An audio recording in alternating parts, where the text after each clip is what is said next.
तुझी सगळ्यात महाग पडणारी चूक तुला सांगतो. तू प्रयत्न करतोस पण सफल का होत नाहीस ही चिंता तुला कायम मनात सतावत असते, हो ना? आता यातून मार्ग कसा काढायचा हे मन लावून शांतपणे.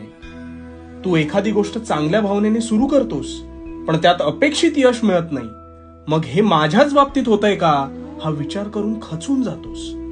मुळात तुला वाटतं की तू आज एखादी गोष्ट सुरू केलीस की अल्पावधीत तुला यश मिळेल. इथेच तू चुकतोस. अरे, फळाची अपेक्षा न करता कार्य करत राहा. धडपडशील, लागेल, पण हे सगळं तुला पचवावंच लागेल. कारण माझ्या दरबारात मी तुझ्या कष्टांची किंमत मोजत असतो आणि ह्या परीक्षेत जो तरतो ना तोच कायम पुढे सरसावतो. आता याची एक समर्पक गोष्ट ऐक. 2 मित्रांना एका ठिकाणी हिऱ्याची खाण आहे असं कळलं आणि क्षणाचाही विलंब न लावता त्यांनी आशेने तिथे खणायला सुरुवात केली.